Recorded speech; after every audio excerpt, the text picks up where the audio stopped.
Okay. All right. So, okay, here we go. Hello, everyone. I'm Dennis Cece, and I'm pitching in for Fabricio Asuncion today. He's the coordinator of the Spirit Society of Bournemouth and the Joanna de Angelis International Study Groups. I welcome you all to our Spirited Study Group, where we explore the teachings of Spiritism and delve into the first book by Joanna de Angelis in her great and wonderful psychological series. And the first book is entitled The Currentness of Jesus. I want to give a big thank you to each one of our participants here today for you guys being here with us, but also for Umberto, who's going to join us, Sylvia, and Anahi as well. So I'm just going to share with you a little bit about their background in case you have not met them before. Sylvia is from the Chico Xavier Spiritist Society in the UK. She's a humanist counselor, bioenergetic, psychodrama, and deep memory process therapist, an interpreter, and a translator. She's always doing wonderful things. Thanks for being with us today, Sylvia. Good evening, And everyone. Thank you. It's yeah, lovely to be here with you all. of course, of course. And we also have Anahi is here with us as well today. Anahi, thank you for being with us today. Tell us a little bit about your background for those that might not know you. Well, hello everyone. So once in a while, I'm able to be here because I'm a psychiatrist, and the time zone in Brazil it's a very different at this time of the year. So I study in psychiatry, spirituality, religion, and mental health for many decades now. And I'm part of many associations, psychiatrism association that study this subject. And of course, I'm part of the Medical Spiritist Association of Brazil, AME Brazil, and that we are studying Joanna de Angelis and teaching her and her teachings. And we have this group with Fabrizio where we study Joanna de Angelis teachings together. So I try to teach Joanna de Angelis to everyone else and study and learn myself. That's it. Thank you, Anahi. Thank you so very much for being with us today. I know it's hard for you to get out of your professional commitments with the time zones, but we're very excited to have folks from the entire world here. We have people from 3 different continents, at least here, maybe 4. So we're really excited. And today's topic is Jesus in Honor, which is chapter 6 of this wonderful book that you're reading. I have mine in digital format here, The Currentness of Jesus. You can find it on Kindle, an ebook, and you can also buy a physical version. But as you know, it is our tradition here to start our conversation by offering a brief summary of the chapter to get us going. And Sylvia has graciously agreed to do that for us today. So Sylvia, thank you so very much for doing that. And the floor is yours. Okay, so welcome everyone. Good evening, and hope Joanna is with us today, giving us a little boost on what we need to say. I was talking to them just before, and I find it incredible, this book. The chapters are so small, but they are so profound. There's so much to get in each paragraph. So I just try to give her an idea what it is about. The Jesus and honor. This is more the summary really would be that Jesus reflects the courage and the honor that he had in fulfilling his mission. And Joanna starts saying that the psychic structure of Jesus, he was the perfect model for the work that he came to do. And this is already so incredible because she starts saying he was the person who was completely connected to the work that he was going to do, completely prepared. And I think this is something, that we can bring to our own lives, really. And then he says, even though he was superior in many ways, I mean, in every single way, Jesus was I think it's important to understand that Jesus was the most perfect spirit that ever came to earth. And in Spiritism teachings, we learn from the spirits that he's actually the governor of a planet. So there is no one, absolutely no one, that's superior to Jesus. This, it's something that has to be put up there in front. And because it's his superiority, but he never treated anybody, he never crushed anyone, he never tried to be better than anyone. He treated every person on their own merit, and he was able to. And I think a point that Joanna did say, for those who actually liked him, loved him, and found peace, they freely joined him and followed him. And I think this everything sort of can come to us as well. If his teachings give us peace, then we follow him. I think this is exactly how it was and how it is now.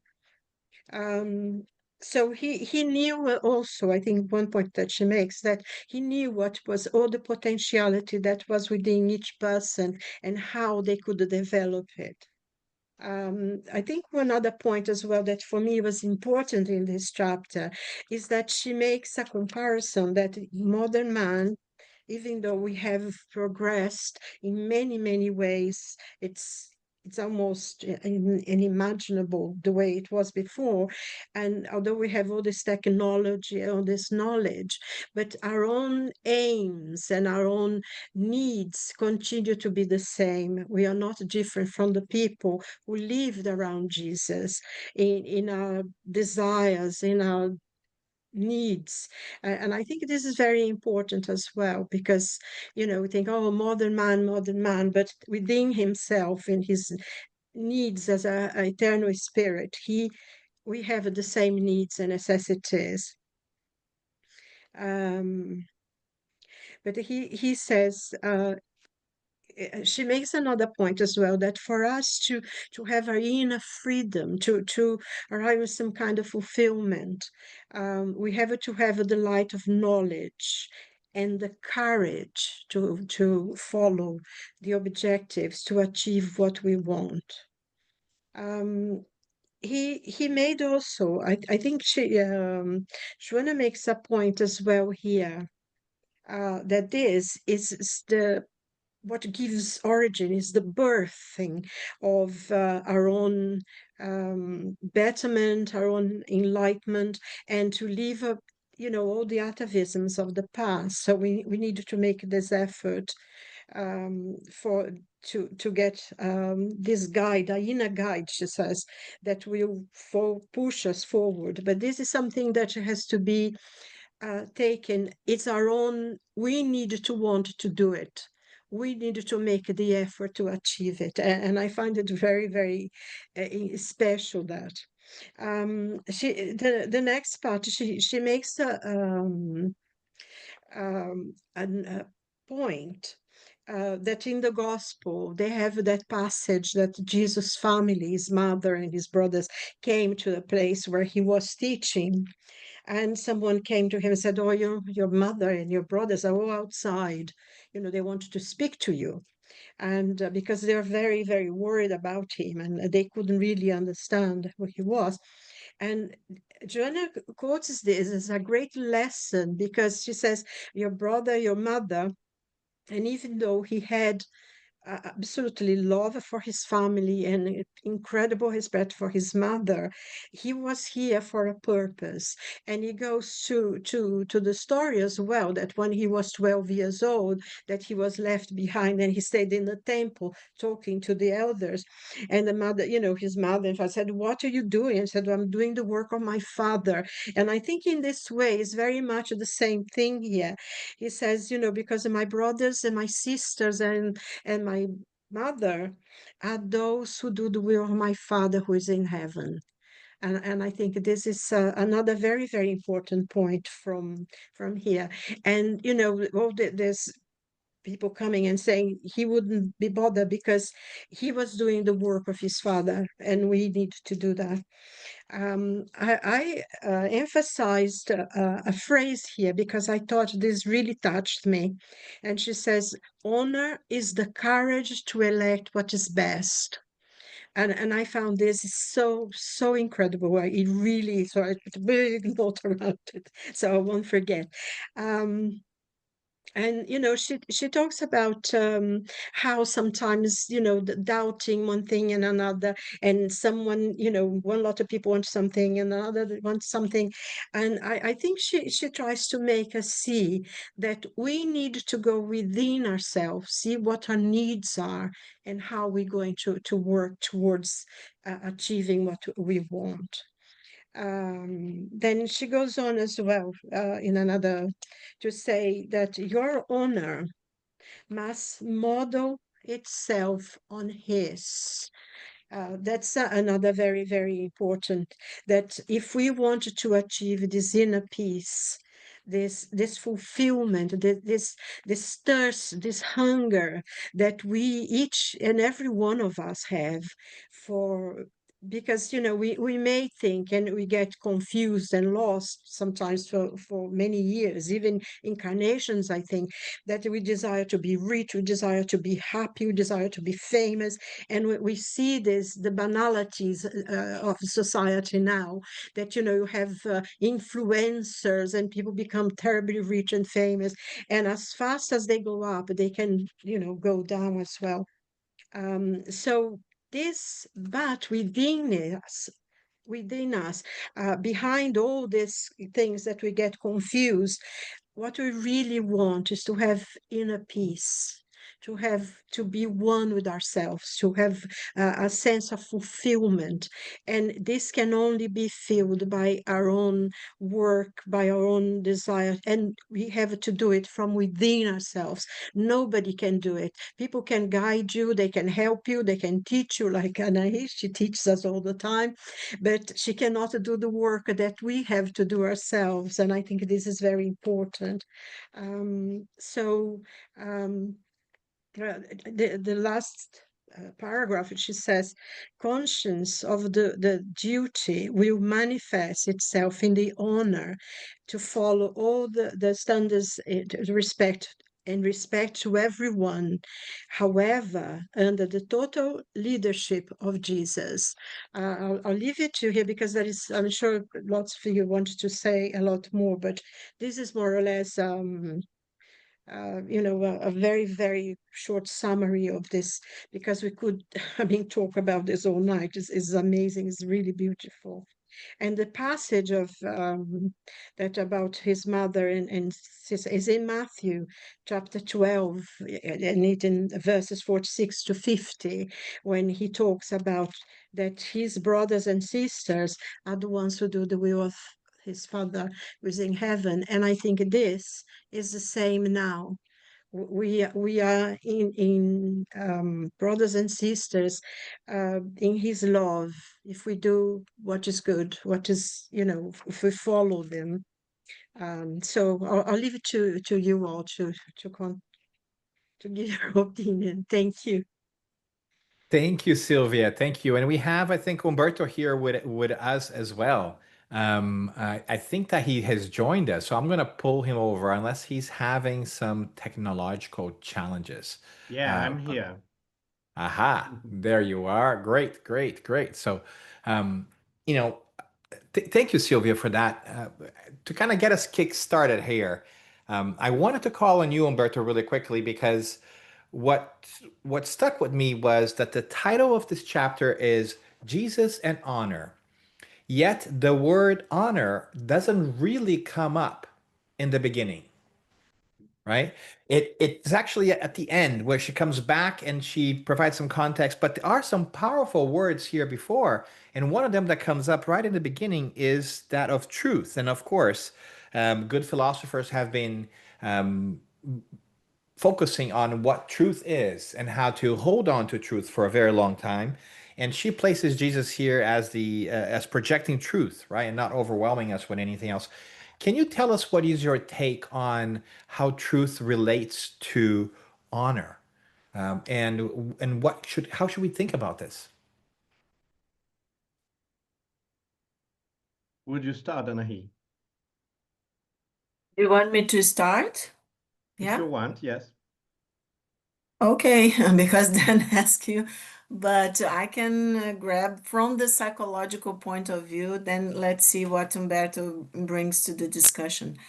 I also thought about this sentence about the truth, but uh, uh, in my book here, right? He says, although he was the personification of the truth, right? So I was thinking more in terms of the wholeness, the connection that Jesus had at that point when he was teaching with what Joanna at some point calls Christ consciousness, right? So the higher consciousness, and she's also always in her writings asking us or telling us better, and asking us also to think about us as evolving to cosmic consciousness. She says, she uses many times these words, cosmic consciousness. What is cosmic consciousness? Why Joanna is asking us to think about that. And so when she says he was the personification of the truth, and I also pointed out, Sylvia, this sentence as many others, but this one that Sylvia says, honor is the courage to choose what is best. So if we put this together, to choose what is best for which part of us, thinking in psychological terms. And are we, as Jonah says, he's our model, the integral human man and human being. So and also just to bring to the discussion, since I'm a medical person, I could not let this pass in this when she says previously before saying that he is the personification of the truth, she also says in the sentence above that he grasped the fundamental laws of life that guided men and women, using words and actions to set a sure course for physiopsychological balance.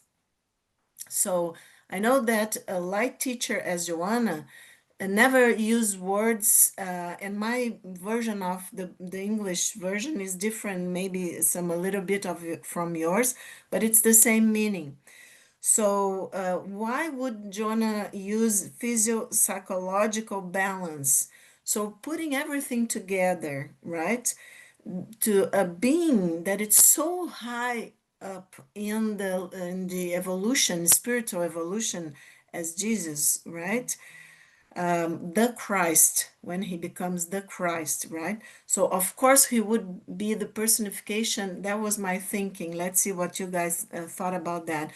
He would be the personification of the truth because he was connected to this cosmic consciousness, that the creation or God, right? And so he was connected and he was personifying here for us the ultimate reality, let's say, the transcendent, the wholeness that in psychological terms, in depth psychology, we call the God image that is possible for us, right? That it's also a synonym of the self, capital S, or in the United States, or many people, or even in Europe, call the higher self, our higher consciousness. And Joanna says that it's our spirit. But our spirit is also evolving, right?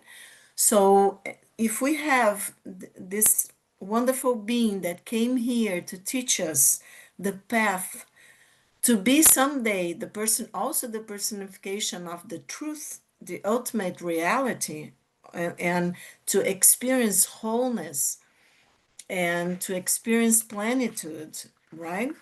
So, and peace, as Sylvia was saying, So when she says honor is the courage to choose what is best, my thoughts was she was not talking about the ego, our small consciousness, right? The consciousness that we have use here, the center of consciousness, as Jung says, the ego that is doing this job in psychological terms is analogous to what our body is doing for us to be able to be here in the material world. So our ego is doing this job as the our being the center of our consciousness to have this learning experience, but it has to be connected to our higher self. We have to mature, and it has to pay. We are talking about honor, to honor our the information that is in the self, in the higher self, right? So of what are we doing here in this life?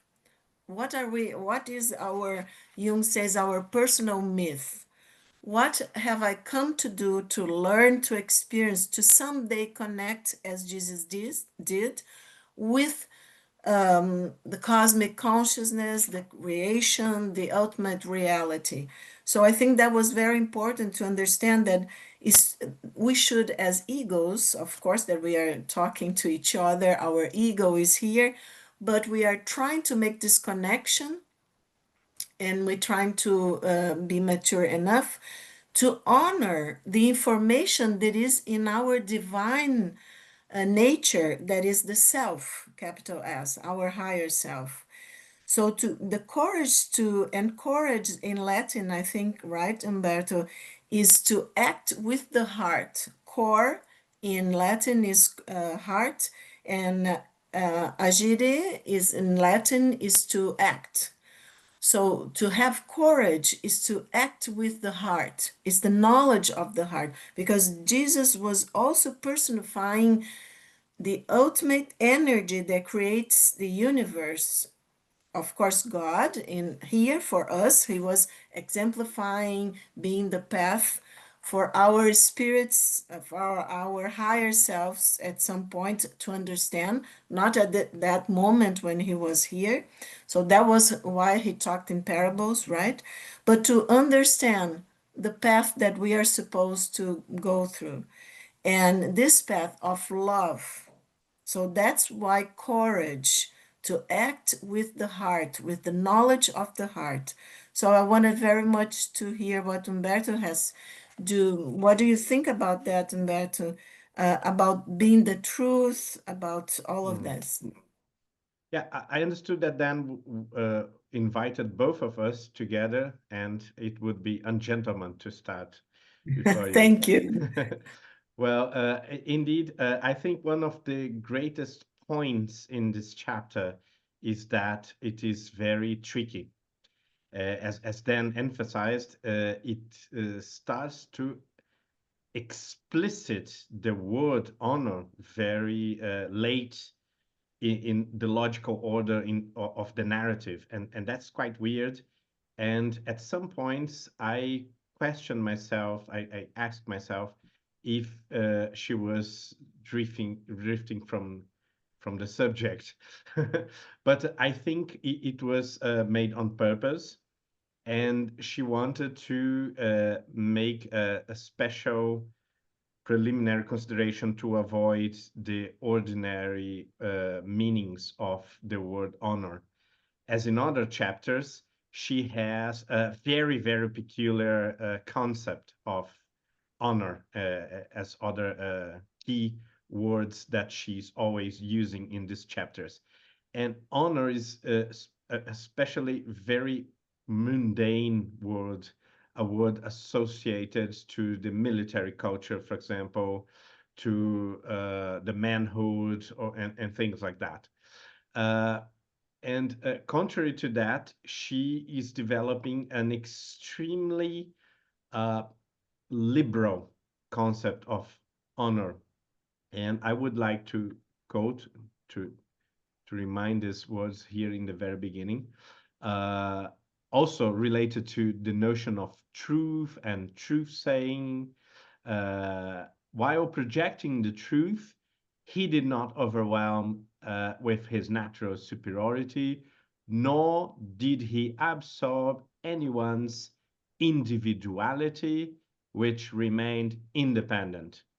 I think that's very, very, very important because it is Joanna de Angelis, someone who we usually associate with strength and rigor and a very straightforward mentality, very inquisitive, very tough-minded person, very, very strong character and woman.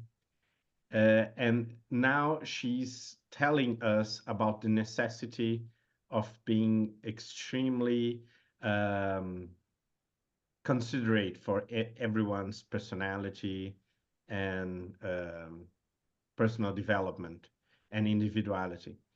And I would say this is a very liberal approach to the gospel, a very, as we spoke in previous chapters, very unjudgmental and very flexible interpretation of the gospel, and one that is heavily linked with her psychology and philosophy of promotion of individual beings in individual paths. And that's very, very beautiful.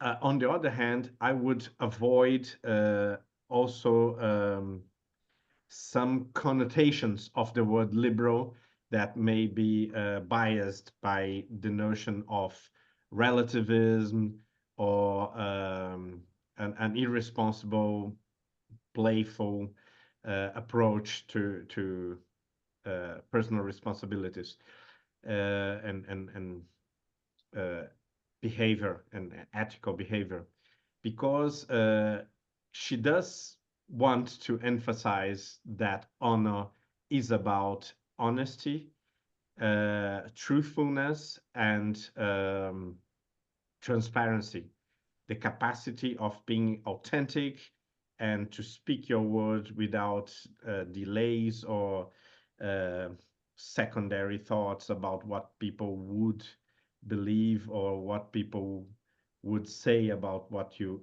think. And that demands a very high level of self-confidence. And as the text goes, I think a confidence that comes from um, a very clear understanding of moral objectivity. And she's in no way a relativist or someone that could be liberal in a relativistic way, that everyone does whatever he or she wants. It's not about that. It's about moral objectivity and the safety, the assurance that this moral objectivity grants to anyone. And I if I think can, Ian, yep, sorry, go ahead. sorry, I think Ian raised his hand. Yeah, before Ian comes in, I wanted to ask to see if you guys quickly agree. Maybe Ian can jump in here too, which is um, as I heard you speak, Umberto, I noticed that in most cases we talk about honor, and the overall context is generally we make this assumption that when we're talking about honor, we're talking about what other people think of us. But she here seems to go exactly the opposite way, and she's not concerned at all about what people think of us, but it is whether we can honor that which we think is best.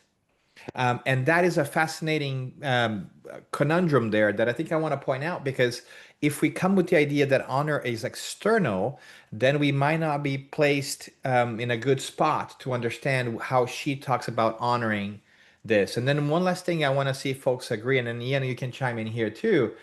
As you were thinking about this, it feels like she almost proposes a logic model in my mind, right? And if we go to the second part of this thing, after the little asterisk, she says, what does she say? What does she say here? Hold on a second. Um, Third paragraph, she says, in order to achieve inner freedom and emancipation, right, we need the light of knowledge and the courage to surrender with resolve in order to honor the objectives we're pursuing. So if we want to be free, and really emancipated, really free, we need knowledge, right? We need to know, and we need to surrender to doing that which we think is right, right? So she says, you want to be free, you need to know what you want, and you need to be disciplined to get it, right? That's kind of her logic model. And she keeps on going. And to know what you want, right? And to know what you want from life and how to achieve it, it's actually the birthing process of personal maturation. This is what we're here to do. We're here to grow and to understand that. And this is what I think is really cool. And I would love to tap into Anna later too and see what Sylvia thinks. And Ian, feel free to chime in here too if this is related, which is to do that, we use our own roots to sever, to cut the atavisms that originated in our past. So there's also an intentionality about us knowing that once we know what we want, we also have to be intentional about letting go of that which we had in the past and no longer suits us. And then there's an interesting psychological process there, if that makes sense. But let's bring Ian really quick to see if he wants to go that line before we toss this over to Sylvia and Anai. Ian, what do Okay. you got for us? Well, I hopefully I can speak about what you asked. I was just going to try and tie what everybody was saying in with the Bible. Go for it. Do not worry. So Do not worry if about what I said. Go for it. no, I'm sure it is actually in here. So in Proverbs 3, it says, "Honor the Lord with your wealth and with the first fruits of all your produce."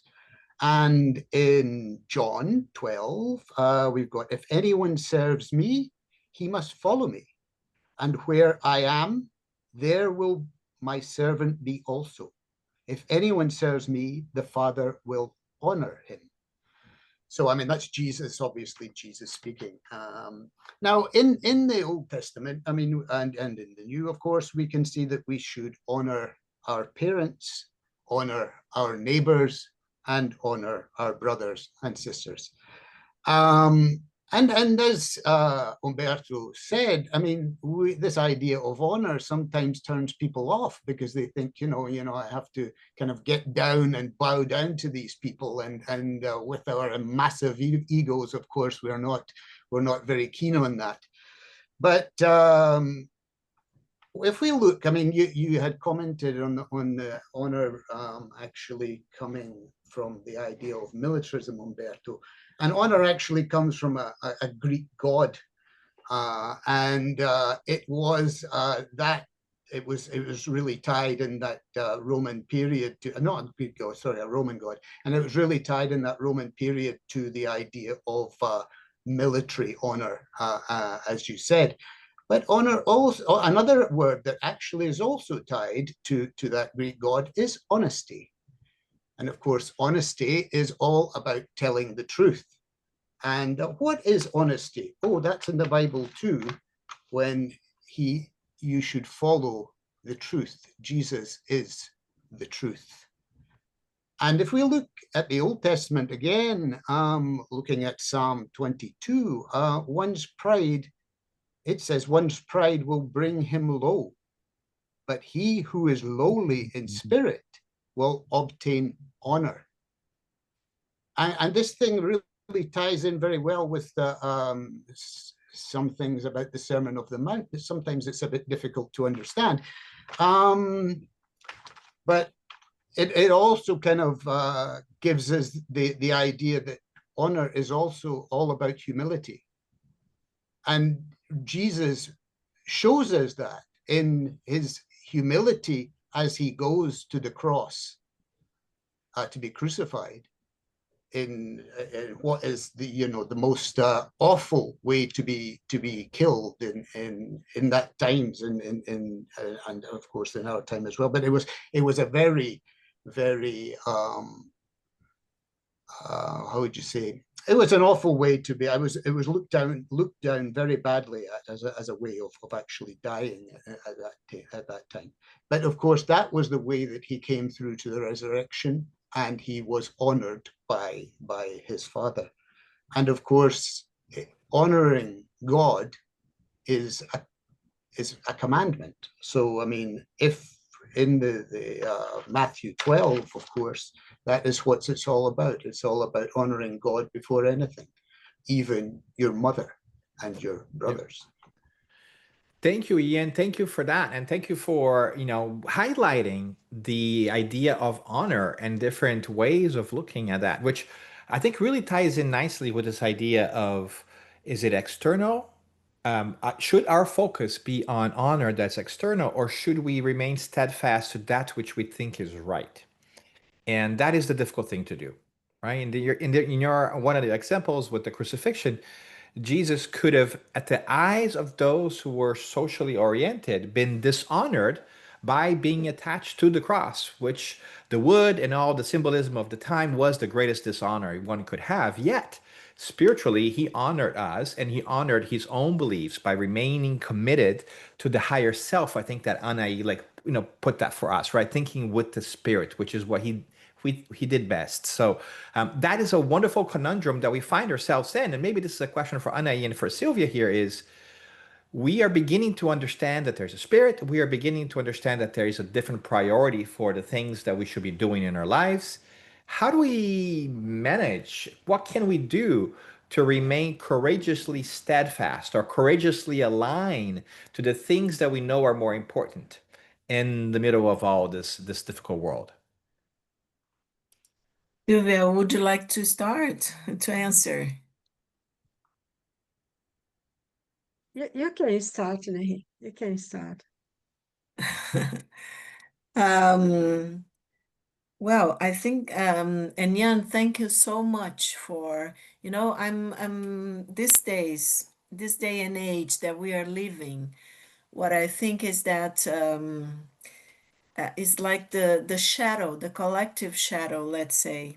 Our shadow is connected to the collective shadow, right? So the shadow aspects of life, and of course that it's a shadow, so it's the opposite of light, right? And we are in this transition, apocalyptical times of revelation, right? An expansion of consciousness. So this can only happen, unfortunately, at this level of evolution, with conflict. And the conflict is between shadow and light. And we have to illuminate what's still shadow inside of us and still shadow, of course, in the collective.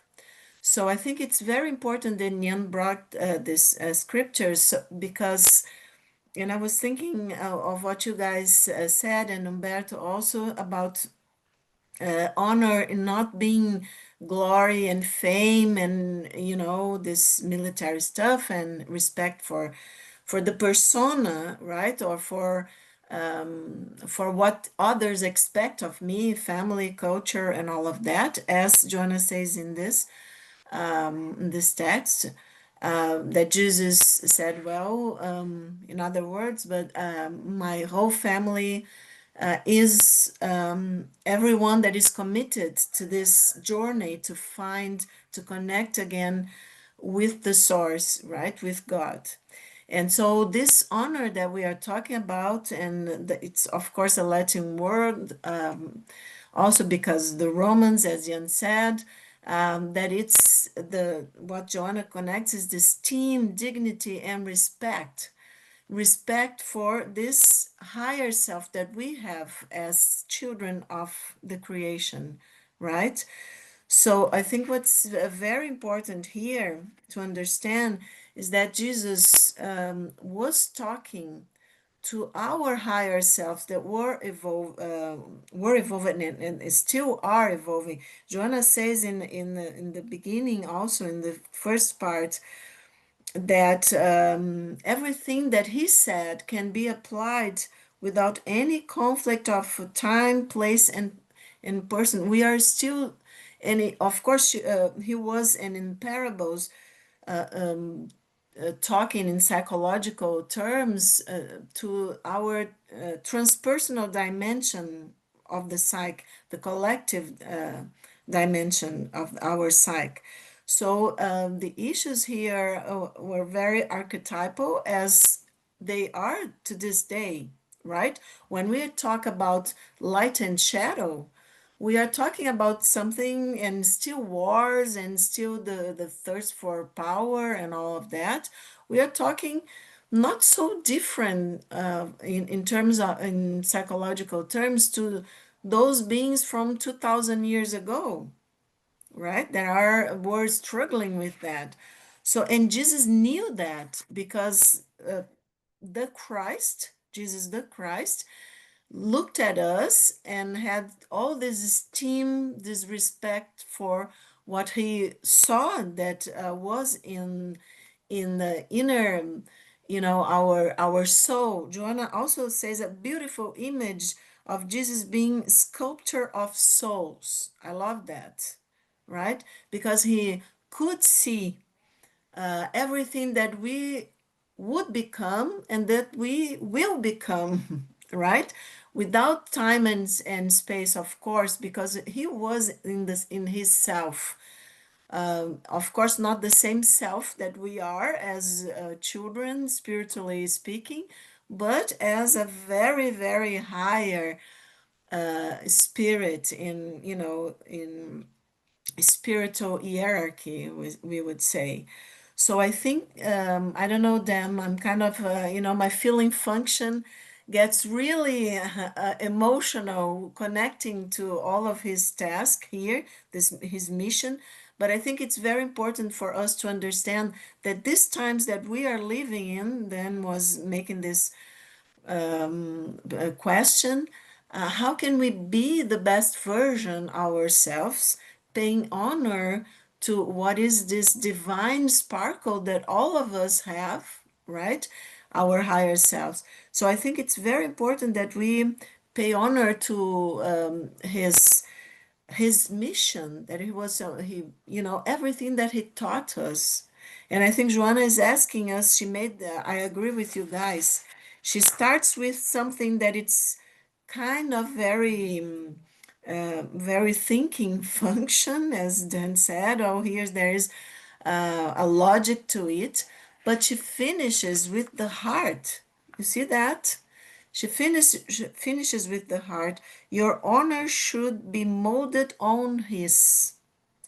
So we cannot, it's not the understanding so much of the mind as the connecting to his work and his the sacrifice that he showed us. It was actually a sacrifice of the ego. To be in the cross, in psychological terms, is to hold these opposite forces that we have inside all of us. We still have a lot of shadows, but we have a lot of light also. So to be able to hold this, to be able to be compassionate to ourselves, as he was compassionate to all of and all, all the people, everyone that would, because he could see the light within each one of us. That it was, he said, it was not me who healed you. You healed yourself with your faith, with this divine sparkle, he was saying, that we all have. I don't know if I have answer, but I would love to see what Sylvia has to say about that.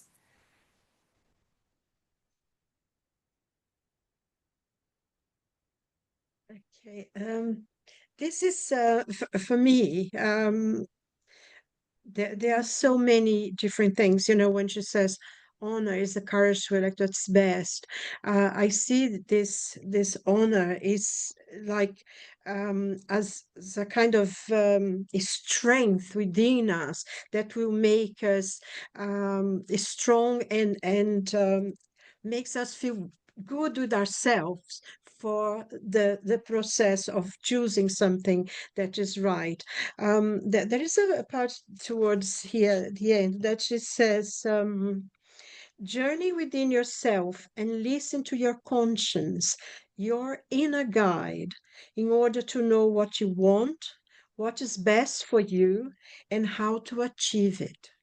So I find this very interesting and sort of reminded me as well of question 621 of the Spirit's book, that when Kardec is asking the Spirit, where are the laws of God written? because they were explaining that we suffer when we break those laws. And he said, where are they written? And the answer from the Spirit is in your conscience.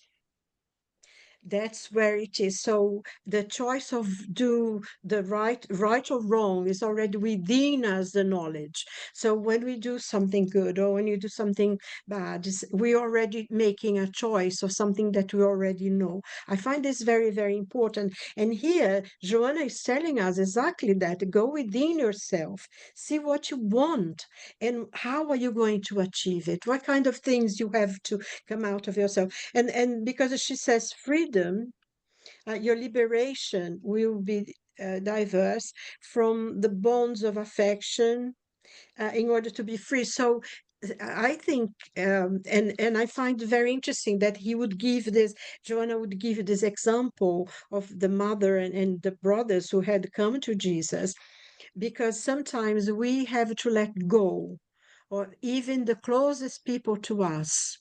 I think when we are in a journey of the soul, when we come to that conclusion that we don't want to, we feel that we are more than just what we are, and we have this hunger within to learn more, to know who we are, to know where we came from, where we're going. I think we come to a point in our life sometimes that you have like, you leave everything.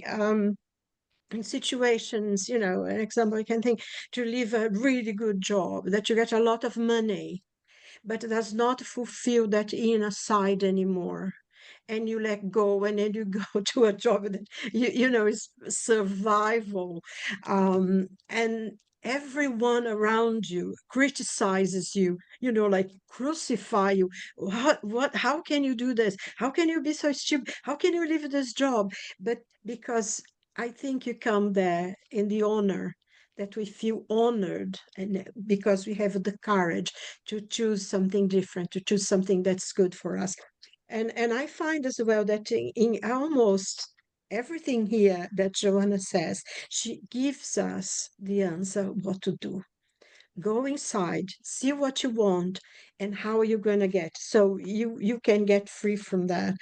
Um, Another thing, she talks about consciousness, and I was just thinking about what you said, Janahi, about the cosmic consciousness, which is to elevate ourselves above all that is ordinary, to see ourselves as the spirit of light that we are, or this divine that we have within ourselves.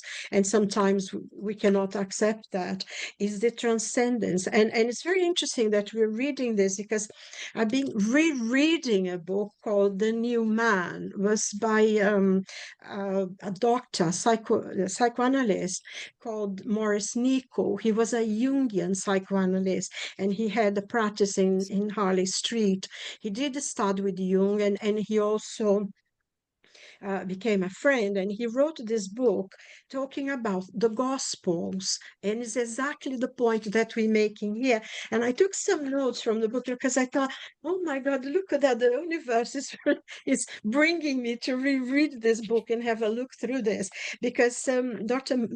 Nichols says the name of the book is The New Man. And he says, we do have a lot of discoveries. He was writing this book back in 1930s, and he was saying, we're discovering many things, penicillin and some other things. But then he goes on to say, so as we discover these things for science, for our bodies, so do we have to advance the study of the poisons of the mind and emotions, the outlines which further development were laid down in the Gospels. And when he says why he wrote this book, because it's an analysis of, this book is an analysis of the Gospels as taught us by Jesus, and how you can bring it into the psychology, into the self, in what you can learn. Is an extremely incredible book, because he does already this analysis of the psychology and the gospel, the teachings in the gospel. And then he says, one of the intentions why he wrote, he said, is to indicate that all teachings, such as that contained in the Gospels, and many teachings, both of old and new, in the shorter period of known history is about transcending the violence which characterizes mankind's present level of being. It affirms the possibility of a development of another level of being surmounting violence. And I think this it went so close to what Joanna is trying to say here, that we need to leave our old self, we need to leave our egos and who we are, because we have already started our journey. I think that from the moment that we are reading this, we're spending some time here, in different places with different work to do, and we come and take this time to be here, all of us, to start this means that we began a journey. Otherwise, we would be doing something else, going to the shopping or something. And I find this, again, the point that Joanna makes about the mother, that we are a family because we are already going into this journey. We already have a family, a spiritual, cosmic family. We already joining us all together, all of us, and I find this very, very important, because those the ones who share a journey, because sometimes we have to let go, sometimes even people who we like very, very much, but they cannot understand why we're choosing the path that we are choosing, to learn about spirituality, to try to grow as a spirit of light, that we are. So I find it amazing every time you read something, already touched something else. So Indeed. I don't know if I made the point Indeed. that Thank you, Sylvia. No, that is a correctly. wonderful contribution. And as usual, we have a lot that we can talk about, but our time is short. So we are nearing the end of our time together. I see you, Ian, with your hand up as well. But I want to just provoke something. We're doing a lot of analysis, a lot of retroactive thinking in the sense of trying to make sense or sense making.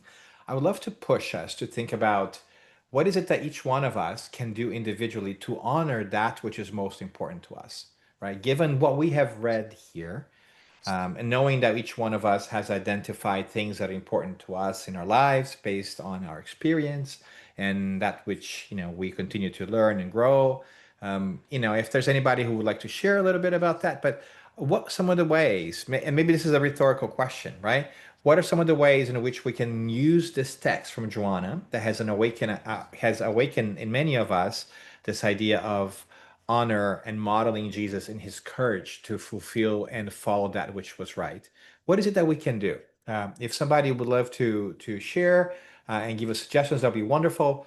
Otherwise, I might bring Ian here for a quick second here too. Umberto has a hand, and as we prepare to gear down, because we have about 5 to 10 minutes left here today. Umberto, let's go first to you, and then we'll bring Ian back in here.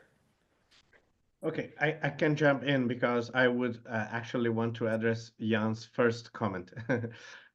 When he, from many clever quotes from scripture, one that is particularly interesting to me is when the scripture says that by following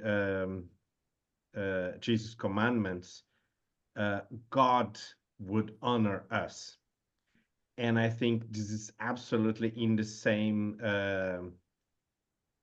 sense of what Joanna de Angelis is trying to say here, because the notion of honor is very social. I just looked to the dictionary here, and honor usually in the beginning, 2000 years ago or more, it meant something like esteem or appreciation shown by society to one who would behave greatly.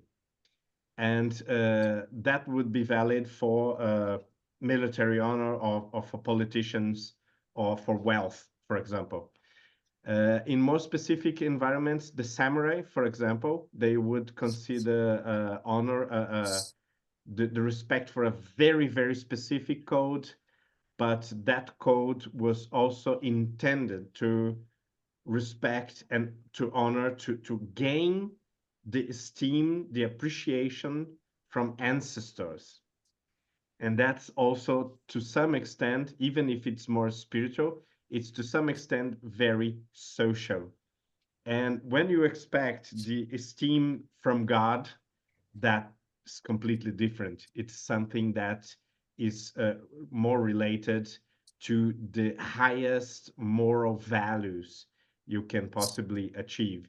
So I would only emphasize that this one quote that Jan brought to us is very interesting to highlight the meaning that Joanna is also trying to emphasize. Thank you for that, Umberto. And so I almost call you Gilberto for once. Look at that. So let's bring Ian. Ian, I know you had a hand raised, and we also invite other friends who may want to do that. We have a couple of minutes left. So, Ian, give us in a minute or two your comment there. Okay, so I was only wanting to speak about what Anahe and Sylvia were saying. I mean, when Anahe spoke about knowledge and about the heart, today we are so advanced that we have found that we actually have neurons in the heart. And if we look at Paul says that the laws are written on our heart. So I mean, in the way that we maybe read the Bible or read the Gospels to have knowledge, it's one thing having the knowledge. It's another thing actually using it or feeling it, in fact. Because in fact, this whole idea of you doing something that would be honorable, and the way that you feel about this honorable thing that you're doing is something that is very important in your ability to have the courage to do something which is very difficult, which is to change this old, difficult person into a new person of light and of truth. Thank you, Ian. And I think that is a great way for us to segue into wrapping up this episode. And I might just ask for our friends here on the panel, Anaí, Sylvia, and Umberto, in a very short minute, just share with you and invite you all who are also present here to maybe put that in the chat too.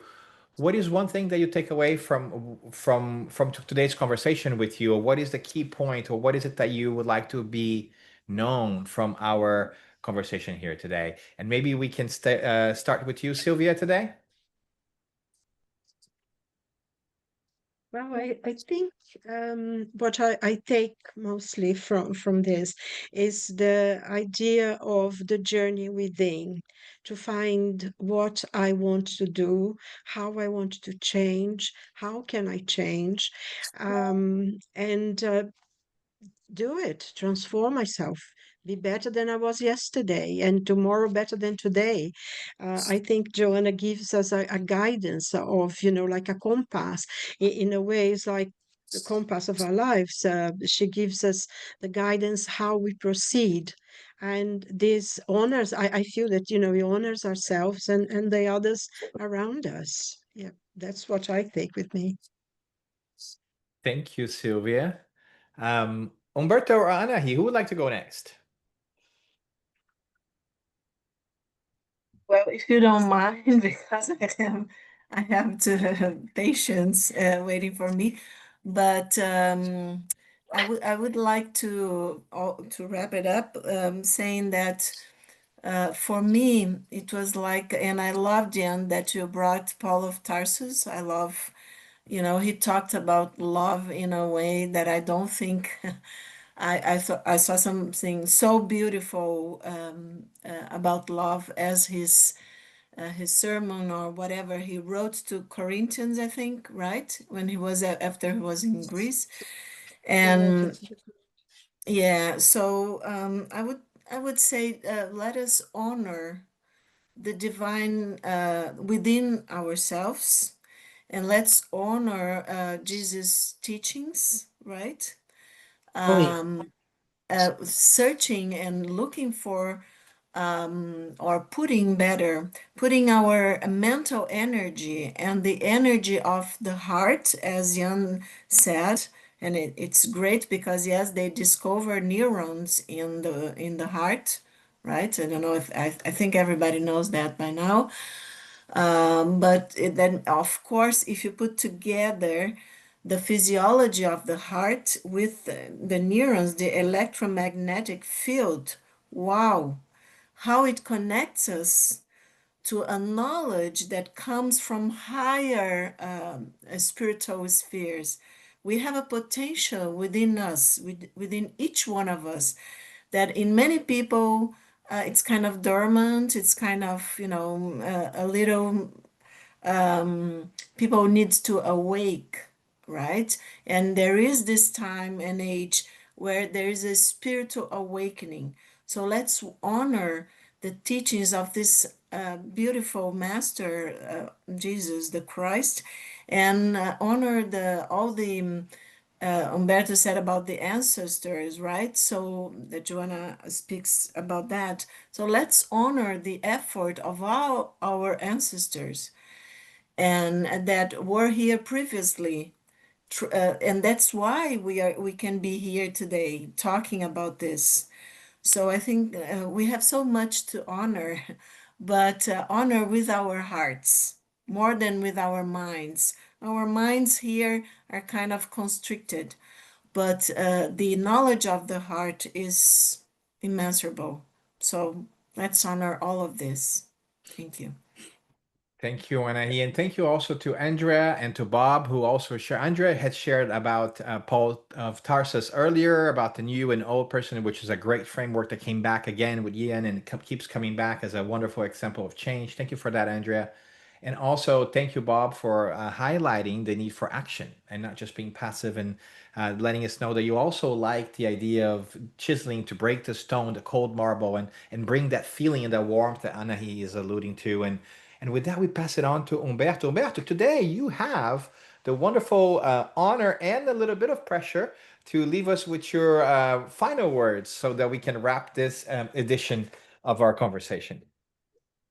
Well, Corinth was a city dedicated to Aphrodite, the goddess of sex and love, which is why that was a very corrupt city in behavioral way, in a moral sense, and that's precisely because it was almost like an open brothel, like a huge brothel, uh, and people would believe that they were honoring the gods and receiving honor from the gods by these sexual licenses that they would assume as religious.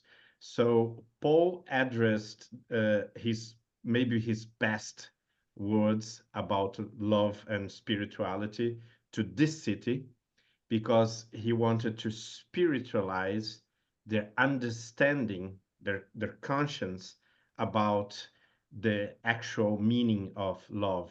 And I think this is a great example of how Joanna de Angelis or Jesus or many sages try to help us to promote a higher understanding of old words such as honor that we may naively believe to understand in a first moment. Thank you so much. Thank you, Umberto. Thank you, Anaí. Thank you, Sylvia. And thank you, all of you who participated in today's studies. We are honored that you are here with us, and we hope that you may also be able to join us in the next edition. Will be Chapter 7, Jesus and Justice. In the meantime, we want to The remind you that 6th of August. of August, On hopefully, the, yes. on the 6th of August, yeah. Yes. And in the meantime, we want to remind you as well that we do have the WhatsApp group in case you want to share ideas, comments, questions. And if you want to read the text ahead and pose some key commentary or questions that you would like to be brought up next time we meet, that'll be wonderful as well. Thank you for being here. Thank you for joining us in the journey, and we hope to see you next time.